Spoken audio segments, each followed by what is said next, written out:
Mesdames, Messieurs, bonsoir et bienvenue à la séance extraordinaire du 25 mai. Il est 18h, je déclare le quorum et j'ouvre l'assemblée. Sont présents, moi-même évidemment, M. André Landois, Bonsoir. conseiller au district 1. Bonsoir. M.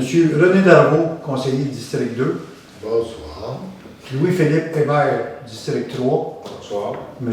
Christian Soulière, district 4. Bonsoir. Léo Soulière, district 5. Bonsoir. Et M. Guy Cloutier au district numéro 6. Bonsoir.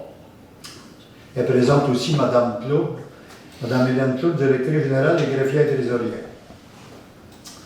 Je vais vous lire l'adoption, au point 2, l'adoption de l'ordre du jour. Au point 3, c'est l'urbanisme et environnement. Un avis de motion du projet de règlement numéro 709-2026 pour inclure les normes afin d'autoriser des types de projets intégrés de type commercial et industriel dans certaines zones. Donner le détail. Au point 3.2, dépôt et présentation du même projet. Au point 4, en loisirs et culture, abolition de la surprime à l'inscription des activités de hockey mineur et de patin artistique et la contribution financière des municipalités pour l'aréna Joanie-Rochette pour la saison 26-27. Au point 5, période de questions. Au point 6, clôture élevée de l'Assemblée. Donc, un proposeur, un secondeur pour l'adoption de l'ordre du jour. M. Landois avec M. Darvaux. C'est bon? D'accord. Accepté à l'unanimité.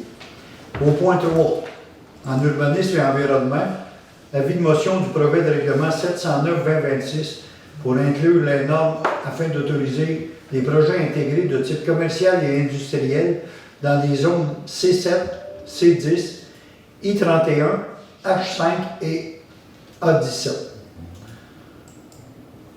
Ça me prend un proposeur pour donner l'avis de motion. C'est dans le quartier de M. Christian Soulière. Pas de proposeur. Ben, c'est monsieur qui donne l'avis de motion. C'est ce que je voulais dire.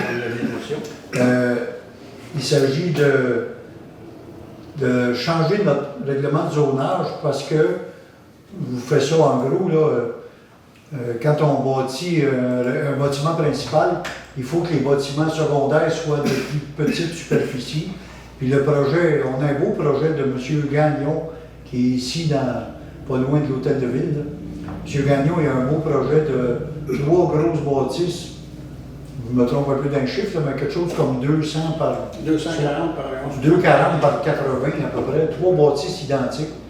Il y a un projet de faire des terrains de pickleball à l'intérieur d'une de ces bâtisses-là. Peut-être même un golf intérieur à l'intérieur d'une autre bâtisse. En tout cas, c'est un beau projet commercial que M. Gagnon veut aller de l'avant avec ça. Puis c'était prohibé avec notre règlement d'urbanisme, c'est pour ça qu'il faut le changer. Donc, M. Gagnon, ce projet-là, il se passe dans la zone C10, c'est ça? Oui. C10. Mais on a fait un petit sous-comité, puis tant qu'à changer notre règlement de zonage, on va inclure d'autres zones à laquelle ces genres de projets intégrés-là pourraient s'appliquer. Donc, c'est C7, I31, H5 et A17. En 3.2, dépôt et présentation de ce projet de règlement. Évidemment, c'est M. Christian Soulière qui dépose et présente le projet. On le fait en assemblée spéciale ce soir parce que M. Gagnon est déjà prêt à vouloir construire là. Puis il aimerait ça que ça se ferme pour l'automne. Donc, pour sauver du délai, on avait prévu une assemblée spéciale à soir pour l'aréna Joanie-Rochette. Donc, en point supplémentaire, on a mis ce projet de changer un règlement de zonage. M. Christian Soulière dépose le projet de règlement. OK? En point 4, en loisirs et culture, abolition de la surprime à l'inscription des activités de hockey mineur et patinage artistique et contribution financière des municipalités pour l'aréna Joanie-Rochette pour la saison 26-27.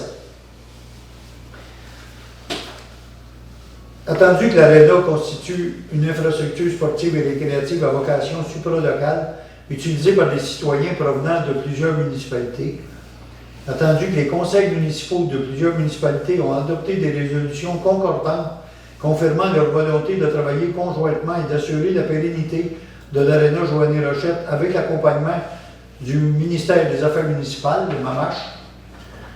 Entendu que cette démarche concertée a mené à la création d'un comité intermunicipal composé des maires et directions générales des municipalités participantes, ainsi que des sous-comités de travail. Les municipalités participantes souhaitent poser des gestes concrets démontrant leur volonté collective de préserver l'accessibilité aux activités sportives sur glace, particulièrement pour les jeunes et les familles. Attendu que le comité intermunicipal a analysé différentes options afin de favoriser la participation des activités de hockey et de patin artistique, le comité intermunicipal recommande, à titre de mesure transitoire pour la saison 26-27, le retrait de la surprime à l'inscription des activités de hockey mineur et patin artistique et la mise en place d'un mécanisme de prise en charge collective par les municipalités participantes.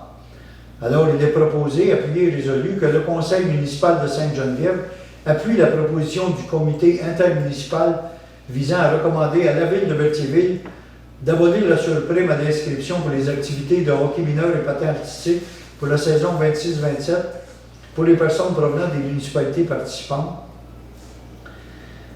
Je veux que ça soit clair, là, on dit abolir la prime, mais en fait, les municipalités participantes ont toutes convenu d'absorber cette prime. Je peux faire une histoire courte. La municipalité Berthierville absorbe un déficit de 380 000, je pense, pour la saison 25-26. Puis ça fait des années qu'ils absorbent le déficit. Puis là, pour passer à 50% du déficit, il avait calculé que ça prenait une surprime à tous les utilisateurs de 600 $. Pour ce qui est de Sainte-Geneviève, on avait 45 participants. Je pense que c'était 28 et 17 là, pour le patin artistique et le hockey mineur. Puis pour déjà les inscriptions 26-27 qu'on va avoir à l'automne, on en a déjà 51. Puis c'est déjà cher, je pense, pour les citoyens qui payaient déjà l'an passé 12-1300 $, auquel nous, on voulait participer à 50% avec un maximum de 750 $.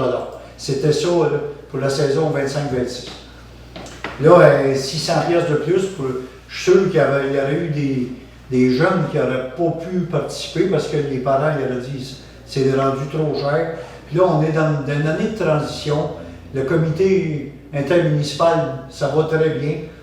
Moi, je suis un des convaincus, là, puis je suis vraiment optimiste qu'on va avoir, on va venir à bout de rénover l'Aréna Joanie Rochette, parce qu'on est 10 municipalités qui vont participer aux frais et tout. Puis on prévoit quelque chose autour de 15 millions de rénovation de l'Aréna, même un agrandissement un peu aussi. Puis on va tout payer ça à la gang.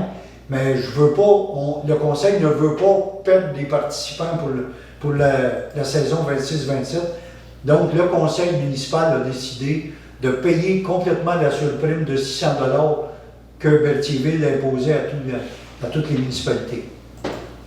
Fait que faut que ça soit clair que c'est pas l'abolition de la prime, c'est la municipalité qui paye pour nos enfants. Puis on embarque dans un beau projet qui va garantir la pérennité de l'Aréna pour nos enfants, puis aussi pour nos futurs petits-enfants. Donc, le comité intermunicipal a analysé différentes options pour favoriser la participation des deux. Puis, c'est les communautés participantes qui vont payer de 600 $. Donc, il est proposé et appuyé que le conseil accepte d'assumer les coûts associés à la surprime selon une répartition basée sur le nombre de joueurs par municipalité inscrite à la saison 26-27 pour le hockey mineur et le patin artistique. Le conseil municipal autorise le maire et la directrice générale à signer pour et au nom de la municipalité une entente de service avec la ville de Berthierville afin d'encadrer les modalités de partage de coûts, les mécanismes de facturation et les ajustements requis. Et la présente résolution est adoptée à titre de mesure transitoire limitée à la saison 26-27. Elle ne préjuge pas des décisions futures quant au modèle de gouvernance et de financement de l'Aréna Joanie Rochette. La présente résolution sera transmise à la Ville de Berthierville et à la Direction régionale du ministère des Affaires municipales. Un proposeur en secondaire, s'il vous plaît. M. Léo Soulière propose avec M. Darvaux. Tout le monde est d'accord? Tout le monde est d'accord. Merci beaucoup. Je veux répéter que on est optimiste en ce qui a on s'est tout entendu, puis à 9-10 municipalités, on peut réaliser de grandes choses, puis l'aréna Joannée Rochette va rester ouverte. J'en suis assuré. Il n'y a pas de questions? Ça me prend un proposeur, un secondaire pour fermer l'Assemblée. M. Landois propose avec M. Darvaux. Tout le monde est d'accord? Merci, monsieur. Merci à tous et à la prochaine.